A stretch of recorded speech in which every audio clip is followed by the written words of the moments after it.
สวัสดีคุณผู้ชมทุกท่านนะครับขอต้อนรับทุกท่านเข้าสู่รายการ A Gadget กันอีกแล้วนะครับผมวันนี้นะครับเราอยู่กับ AYN Odin 2 Portal เครื่องเกม Android ประสิทธิภาพสูงหน้าจอ OLED จะเป็นยังไงติดตามชมกันได้เลยครับอย่าลืมกด Subscribe เพื่อเป็นกำลังใจให้ทางเราด้วยนะครับถ้า Odin 2 รุ่นปกตินะครับคือจุดเริ่มต้นของความแรงแล้วนะ Odin 2 Portal เนี่ยนี่คือขั้นถัดไปของความลื่นไหลเลยนะครับเพราะตัวของเขาเองมาพร้อมจอ OLED 120Hz นะและก็ดีไซน์ใหม่ที่ทำให้รู้สึกเหมือนเป็นคนละเครื่องกันเลยนะครับผมวันนี้นะครับเราจะมารีวิวให้ครบทุกมุมว่าเครื่องรุ่นนี้เหมาะกับคุณหรือเปล่าและฟังก์ชันมันเป็นยังไงก่อนจะแกะกล่องนะครับก็ต้องขอบคุณร้าน Keep On Gadget นะครับที่ส่งตัว AYN Odin 2 Portal นะครับตัวนี้เนี่ยเป็นรุ่น Max เลยนะครับให้ RAM มา 16GB นะครับแล้วก็หน่วยความจำมา 1TB นะครับก็ต้องขอบคุณร้าน Keep On Gadget ด้วยนะครับถ้าใครอยากจะสั่งซื้อนะครับตัว AYN Odin 2 Portal นะครับก็สามารถเข้าไปสั่งซื้อได้ที่ description เลยนะครับผมเอาล่ะเพื่อเป็นการไม่เสียเวลานะเพราะว่าคลิปนี้เราจะมีการรีวิวเรื่องเกมค่อนข้างจะเยอะนะครับเอาล่ะฮะเดี๋ยวเรามาแกะก่อนดีกว่ากล่องเนี่ยมันดีไซน์นะครับไม่เหมือนกับตัวแรกนะตัวแรกมันจะเป็นกล่องขาวๆเนาะตัวนี้จะมาเป็นกล่องดำๆนะครับแล้วก็ให้ฟีลลิ่งสัมผัสพรีเมียมมากๆนะครับเพราะว่ากล่องมันจะดำกริบแบบนี้เลยนะครับแล้วก็จะมีรุ่นเบสนะครับมีรุ่นโปรนะครับแล้วก็มีรุ่น Max นะครับแล้วก็จะมีสีเป็นสี Black White แล้วก็ Indigo ซึ่งเป็นสีนี้นะครับที่เราจะมาเปิดกัน Indigo จะเป็นสีม่วงนะครับเหมือน Game Boy Advance เลยนะฮะโอเคนะครับผมส่วนสเปคนะครับเดี๋ยวเราจะมาว่ากันข้างในนะครับว่าสเปคของเขามีอะไรกันบ้างนะครับเปิดออกมานะครับผมเราก็จะเจอกับปกติของ Odin อยู่แล้วเนาะนะครับที่เขาจะมีตัวนี้มานะครับซึ่งเป็นการ์ดนะครับที่แนะนำเลเยอร์ของตัวเครื่องนะครับพร้อมกับบอกสเปคนะครับเรามาว่ากันสเปคกันที่ตรงนี้กันดีกว่านะครับผมสเปค Odin 2 Portal นะครับจะเป็น Snapdragon 8 Gen 2 นะครับผมซึ่งเรารู้อยู่แล้วว่าชิปตัวนี้มันมีความเร็วมากๆนะครับขนาดเขาจะอยู่ที่4นาโนเมตรนะครับ GPU ของเขาจะใช้เป็น Adreno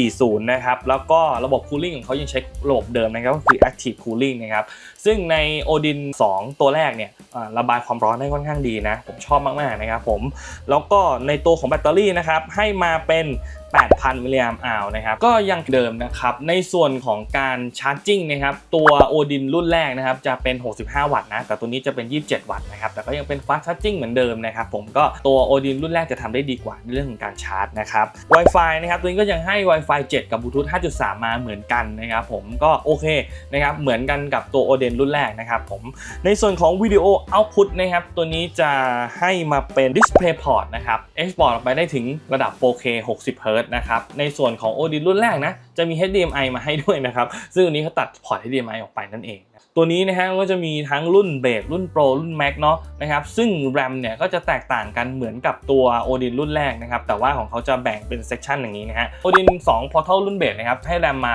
8 GB นะครับ Storage อยู่ที่128 GB นะครับในส่วนรุ่นโปรนะครับจะให้ RAM มา12 GB นะครับความจำมา512นะครับผมอันนี้จะแตกต่างจากตัวของ Odin 2 รุ่นแรกนะครับซึ่งรุ่นโปรตัวนี้จะให้แค่256นะครับผมแล้วก็จะเป็นรุ่น Max นะครับรุ่น Max ของ Odin 2 Portal นะครับ RAM จะอยู่ที่16GB นะครับแล้วก็ Storage จะอยู่ที่1TB นะครับซึ่งก็จะแตกต่างกันตามระดับของรุ่นละกันนะครับผมซึ่งตัวนี้เนี่ยก็จะมีความพิเศษกว่ารุ่น Odin 2 รุ่นแรกนั่นก็คือตัวของเขาจะใช้หน้าจอเป็น7 นิ้วนะครับเป็นหน้าจอ OLED นะอัตรา refresh rate จะอยู่ที่120Hz นะครับแล้วก็ support HDR นะแล้วก็จะมีเทคโนโลยี High Color Gamut ซึ่งจะให้ขอบเขตของสี sRGB เนี่ยถึง 155% นะครับแล้วก็ยังมีเรื่องของ Brightness นะครับสูงถึง800 นิตนั่นเองนะครับผมอย่างที่บอกครับก็ตัวนี้ก็จะอัปเกรดจากตัวเดิมมานะครับตัดฟังก์ชันบางอย่างที่ไม่จำเป็นออกแล้วก็ยังเป็น Odin 2 ที่เรารู้จักอยู่นะครับแต่เพิ่มคำว่า Portal ขึ้นมานั่นเองนะครับเอาล่ะเดี๋ยวเรามาแกะกันดีกว่าว่าด้านในเขามีอะไรกันบ้างนะครับก็ด้านในนะครับก็จะมีเครื่องนะครับอยู่ตรงนี้นะครับผมแล้วก็จะมีในเรื่องของเป็นสายชาร์จนะครับซึ่งสายชาร์จของ Odin เนี่ยสวยนะครับมันเป็น Type C to Type C นะครับซึ่งจะมีการถ่ายข้อมูลได้รวดเร็วมากๆเหมือนกันนะครับตัวนี้จะมีเขียนคำว่า AYN อยู่ที่ตัวสายนะครับสายจะเป็นสาย PVC นะแต่หัวจะเป็นหัวอลูมิเนียมนั่นเองนะครับก็ถือว่าให้มาของดีแน่ๆนะครับผมของ Odin แน่นอนว่าเขาต้องให้ของดีมาอยู่แล้วล่ะเพราะว่าตัว Odin เราไม่เคยผิดหวังกันสักรอบเลยนะครับก็อุปกรณ์ในกล่องก็มีประมาณนี้นะครับผมกล่องก็มีโฟมกันกระแทกมาให้มาค่อนข้างโอเคเหมือนกันนะครับในการขนส่งนั่นเองครับ Odin 2 เนี่ยได้รับการออกแบบมาแบบ 3D Curve Touch Screen นะครับซึ่งตัวนี้จะสังเกตว่าตัวของเขาเองจะเป็นกระจกที่มัน curve ไปนะครับซึ่งทำออกมาได้ค่อนข้างสวยนะครับแล้วก็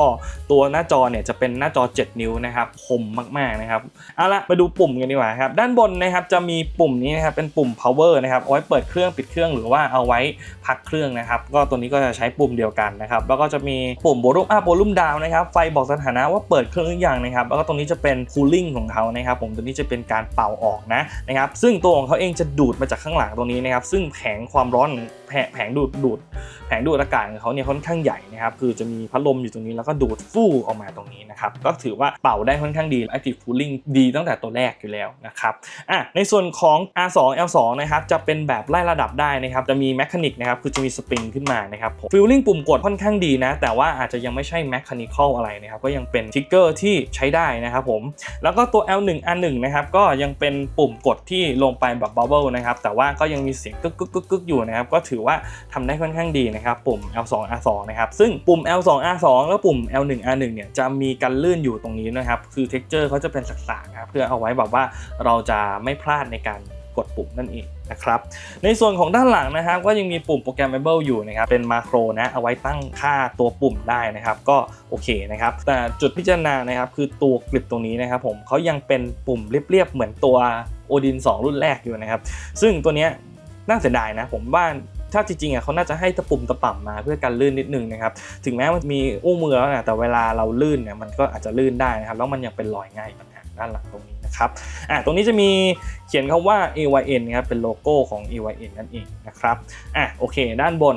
ผ่านไปนะครับตัวด้านล่างนะครับจะมีพอร์ตเชื่อมต่อนะครับเป็น USB Type C นะครับซึ่งเอาไว้เชื่อมต่อทั้งการชาร์จนะครับแล้วก็สามารถโอนถ่ายข้อมูลได้นะครับนี้จะมีแจ็คหูฟัง 3.5 มาให้นะครับซึ่งก็ถือว่าโอเคใครที่ยังใช้ตัวหูฟังรุ่นเก่าๆอยู่ก็สามารถเสียบแจ็คหูฟัง 3.5 ได้ตรงนี้จะมีตัว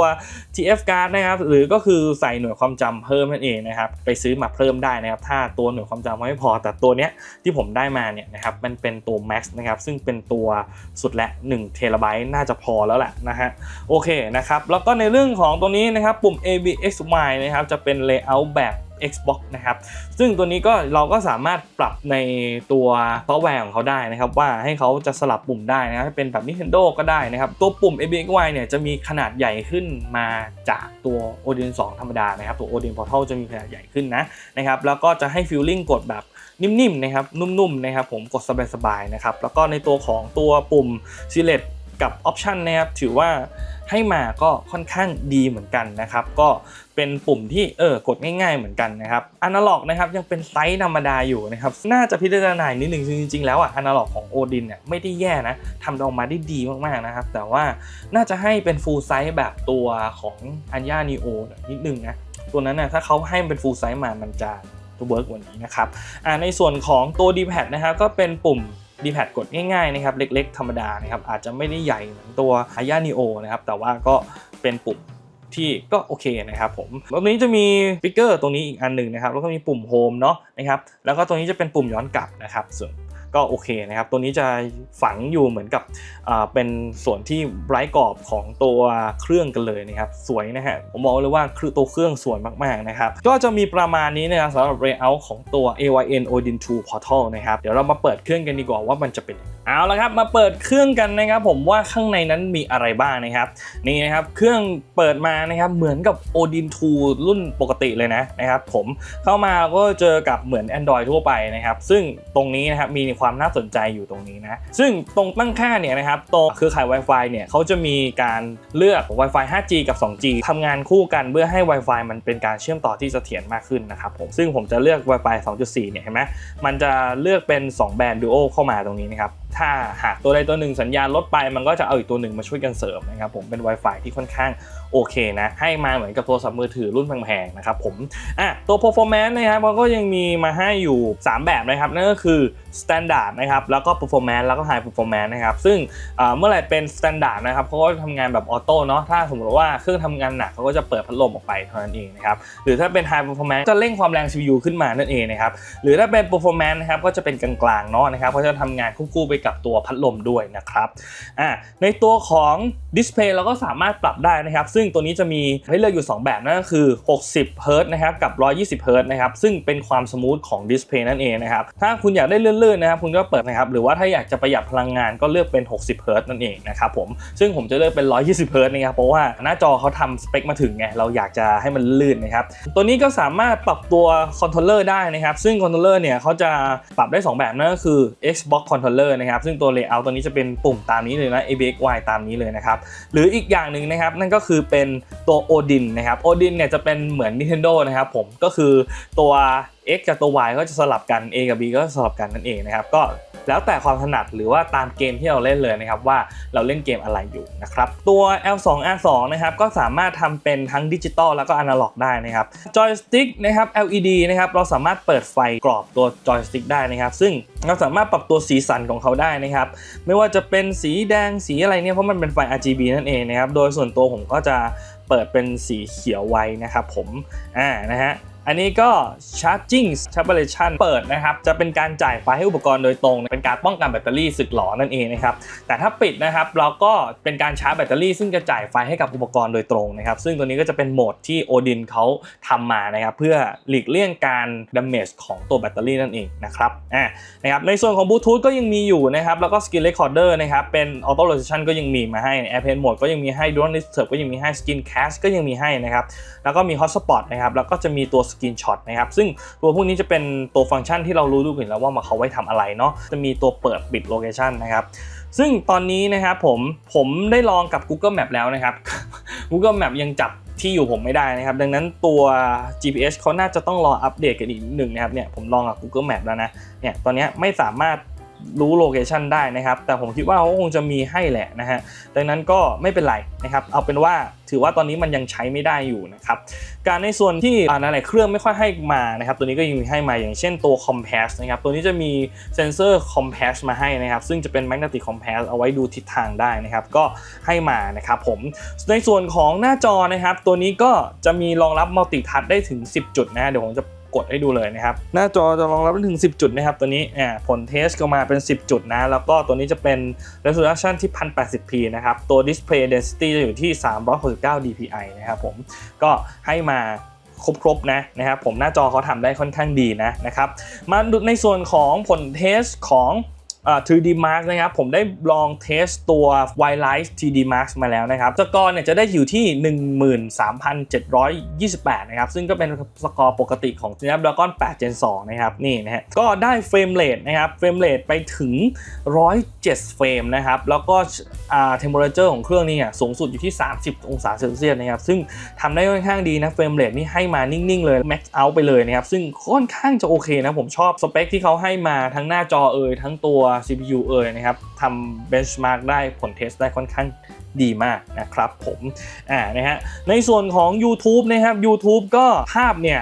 ถ้าเปิด 4K เนี่ยทำได้อยู่นะครับเดี๋ยวเปิดให้ดูแล้วกันนะครับเนี่ยนะครับถ้าเปิดเป็นไฟล์วิดีโอนะครับผม YouTube ทำได้ค่อนข้างดีนะเนี่ยดูสีสันดูความมืดนะครับผมคือจอ OLED เนี่ยมันจะมีความดำคอนทราสต์ตัดกับความสว่างอยู่แล้วนะครับดังนั้นตัวจอเนี่ยให้สีสันได้ค่อนข้างคมมากๆนะครับดังนั้นไม่ต้องห่วงเรื่องจอเลยนะครับ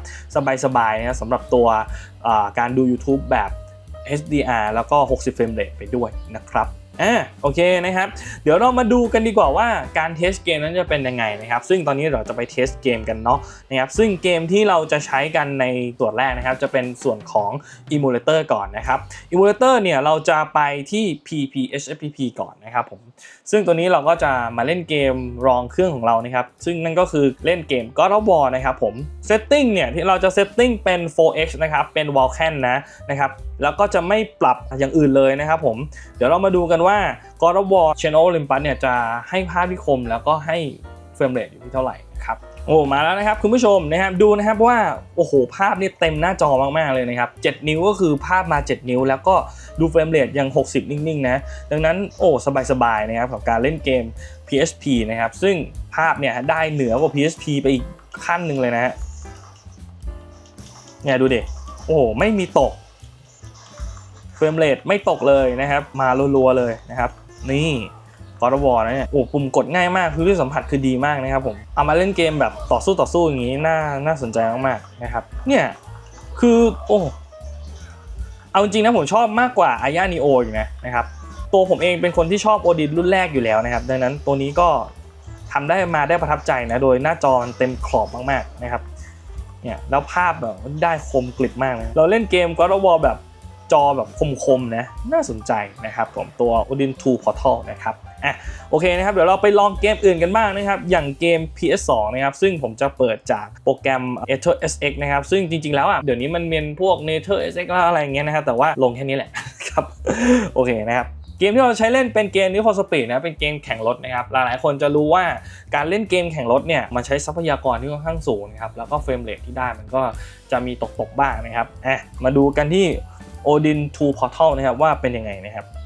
นะครับผมเดี๋ยวมาดู setting ของการเล่นเกม PS2 นะครับ Need for Speed Most Wanted นะครับ setting จะใช้เป็นแบบ OpenGL นะครับเป็น 3x นะครับเป็น native นะครับผมก็ประมาณนี้เลยนะครับผมจะไม่ปรับอะไรมากกว่านี้แล้วนะครับเดี๋ยวเราลองมาเล่น Carrier กันนะครับว่า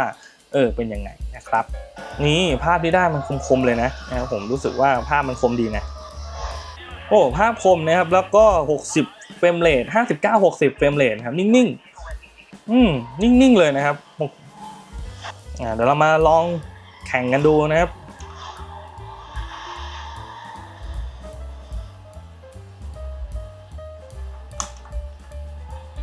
อนาล็อกแม่นด้วยนะครับผมโอเคเลยนะครับเกมแข่งรถก็ทำอะไร Odin 2 Portal ไม่ได้นะครับสบายๆลื่นๆเอาเป็นว่าเล่นเกม Need for Speed Most Wanted ได้นะครับเกมอื่นๆสบายหมดนะครับผมกับเกม PS2 นะไม่ต้องเป็นห่วงอะไรเลยนะครับลงปุ๊บเล่นปั๊บนะครับปรับ 3x สบายๆนะครับโอเคนะครับกับเกม PS2 นี่ทำได้ค่อนข้างดีนะโอเคนะครับเดี๋ยวเราจะไปดูกันอีกเกมนะครับผมซึ่งอันนี้ก็จะเป็นคลิปที่พิเศษหน่อยหนึ่งมั้งนะฮะผมจะเล่นเกม Switch ในเครื่อง Odin 2 Portal นะครับผมก็เกมที่ใช้เล่นจะเป็นเกม Zelda Breath of the Wild นะครับซึ่งก็นะฮะถามว่ามันเล่นได้ไหมเล่นได้นะคุณผู้ชมนะครับคือเหมือนคุณมีเครื่องสวิตช์เลยนะครับคุณก็สามารถเอามาเล่นเกมสวิตช์ได้นะครับดังนั้นก็ลองเอามาเล่นดูนะครับผมจากอิมูเลเตอร์ที่มีตามแหล่งทั่วไปนะครับอันนี้จะไม่บอกนะว่าใช้อิมูเลเตอร์อะไรนะครับเฟรมเรทตอนนี้ก็อยู่ประมาณ30นะครับก็ถือว่าใช้ได้นะโอเคอยู่นะครับเดี๋ยวเราสามารถปรับเป็นงี้ได้ด้วยเนี่ยพอเราเข้ามาในเกมแล้วเราสามารถปรับเป็นโอดินนะครับทีนี้เราก็จะควบคุมแบบตัวของสวิตช์ได้แล้วนะครับสบายโอเคไปเล่นเกมสวิตช์นะครับอยู่ประมาณ30นะครับประมาณนั้นนะครับโอเคนะเล่นได้ดีนะครับก็ชอบนะไปไหนก็พกเครื่องเดียวนะครับเล่นได้แทบทุกแพลตฟอร์มนะครับผมปุ่มกดนิ่มๆใช้ได้นะครับโอเคนะเนี่ยนะครับมาใช้ได้นะครับก็เซลดา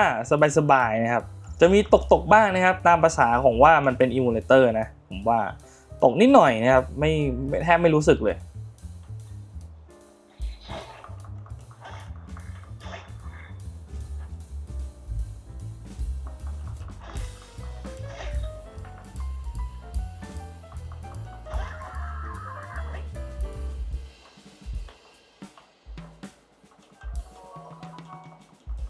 โอเค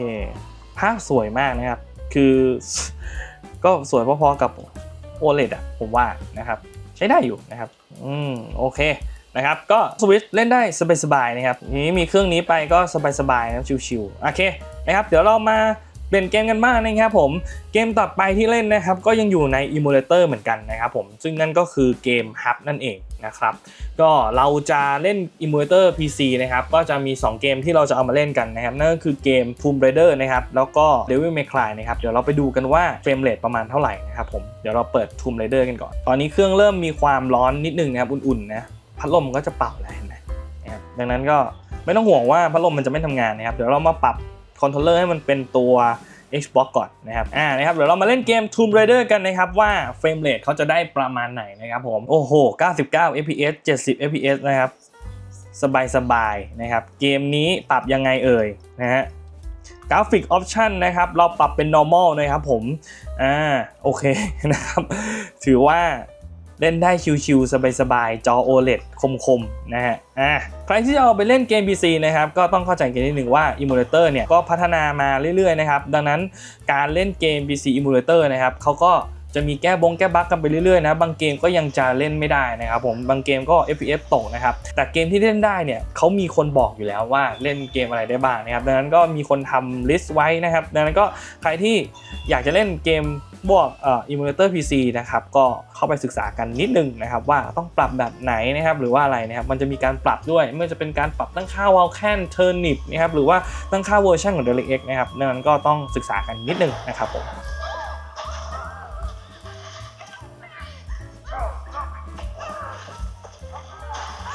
นี่เป็นค่า default ของตัวเกมนะครับดังนั้นก็ส่วนใหญ่ก็จะไม่ค่อยได้ปรับค่าอะไรนะครับวันนี้เฟรมเรทก็อยู่ประมาณ60นะครับราวๆ60นะครับในช่วงที่มีเอฟเฟกต์เยอะๆนะครับก็ใช้ได้อยู่นะครับผมก็ยังนิ่งๆอยู่ถือว่าไม่ตกมากเล่นได้แน่นอนนะครับสำหรับเกม Tomb Raider นะครับดีนะผมชอบนะครับควบคุมก็ง่ายนะโดยส่วนตัวชอบมากกว่าตัว Retro Pocket 5นะครับแล้วก็ตัวอาย่านะครับผมชอบตัวนี้มากกว่านะครับอาจจะเป็นเพราะว่าชอบโอดินอยู่แล้วด้วยนะก็ยัง60นะผมว่ามันก็59 60อ่ะไม่น่าจะต่ำไปกว่านั้นนะฮะนี่ไปละ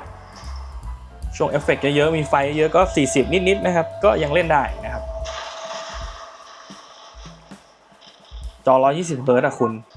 ไปละภาพนี่คมมากนะสวยมากด้วยนะครับผมแล้วก็ลืมบอกไปมันมีสั่นนะเนี่ยมันสั่นด้วยดีนะฮะมีสั่นมีไวเบชั่นด้วยนะครับโอเคเลยนะครับ Tomb Raider โอเคสบายๆนะครับเดี๋ยวเราไปลองกันอีกเกมดีกว่านะครับผมมานะครับเกมที่จะลองอีกเกมนะครับเป็นเกม Devil May Cry 4 นะครับ Special Edition นะจะเป็นยังไงเดี๋ยวเรามาลองกันดีกว่านะครับเดี๋ยวเรามาลองเล่นเกม Devil May Cry 4 Special Edition นะครับภาพที่ได้ก็คมๆเหมือนกันนะสวยเลยนะครับช่วงนี้กำลังอิน Devil May Cry นะครับพอดีไปดู Devil May Cry ใน Netflix มา ก็ถือว่าทำได้ค่อนข้างดีนะครับแต่ว่ารำคาญบางช่วงนิดนึงเหมือนกันนะครับแต่ก็ยังชอบอยู่นะครับ Devil May Cry แล้วเราเล่นเป็นเนโรนะครับสู้กับดันเต้อุ้ยโอเคนะเนี่ยนะครับนี่โอ้ประมาณ60-70นะครับชิวๆมากนะครับในตัวของการเล่น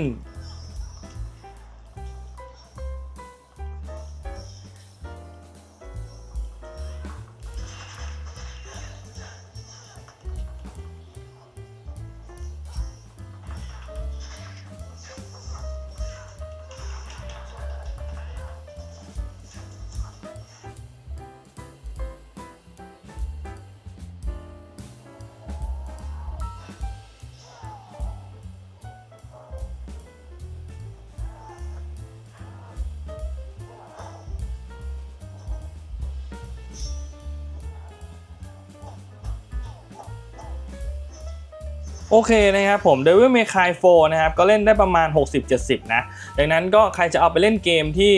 ประมาณพวก Devil May Cry 4 นะครับ Metal Gear Ground Zero Metal Gear Rising อะไรอย่างเงี้ยครับเล่นได้อยู่แล้วนะครับที่เราเคยรีวิวกับตัว Anya Neo Pocket Evo นะครับตัวนั้นก็สามารถเอามาเล่นได้นะครับผม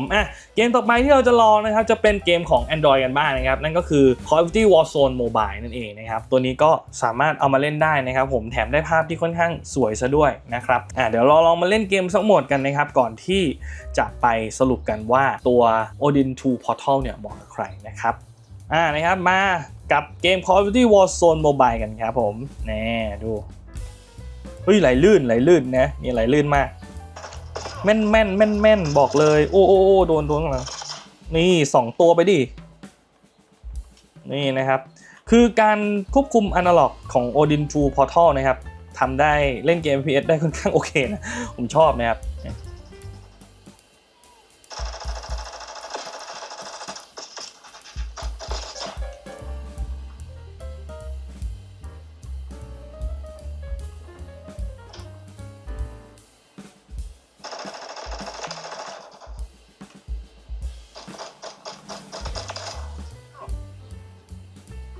โอ้ยระเบิดอันนี้คือปรับภาพสุดเลยนะครับก็ให้ภาพที่ค่อนข้างคมดีเหมือนกันนะครับสำหรับเกมCall of Duty Warzone Mobile นะครับใครที่เอาไปใช้เล่นเกมนี้สบายนะครับแถมควบคุมได้ดีด้วยนะครับแม่น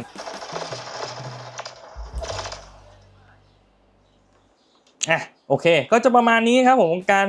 เล่นเกมของ AYN Odin 2 Portal นะครับก็ถือว่าทำได้ค่อนข้างดีนะครับภาพสวยนะครับลื่นๆนะครับไม่ต้องกังวลว่ามันจะเล่นได้หรือไม่ได้นะครับยังไงมันเล่นได้อยู่แล้วแถมได้เฟรมเรทที่ดีมากๆด้วยนะครับผมก็จะประมาณนี้แล้วกันนะครับสำหรับใครที่อยากจะซื้อนะครับ Odin 2 Portal นะผมก็มองว่าคนที่ต้องการเครื่องเล่นเกมที่เป็น performance นะครับที่จะอยากได้ระบบ Android นะครับผมเล่นได้แทบจะทุกแพลตฟอร์มไม่ว่าจะเป็น Emulator PSP PS Emulator เกมเก่าๆก็เล่นได้นะครับหรือว่าจะเป็น Emu Switch นะครับหรือว่าจะเป็น PC ก็ยังเล่นได้นะครับตัวนี้ก็ตอบโจทย์คนที่อยากจะเอามาเล่นเกมหลายๆแบบแพลตฟอร์มหรือเอามา Remote Play ก็ได้นะอย่างเช่นพวก PS Remote Play นะครับหรือเป็นพวก Parsec นะครับหรือว่าจะเป็น OS Link ก็สามารถเอามาเล่นตัว Odin 2 Portal ได้นั่นเองนะครับผมตัวราคาของ Odin 2 Portal นะครับรุ่นเบสนะครับแรม8 GB นะครับความจำ128 GB นะครับจะอยู่ที่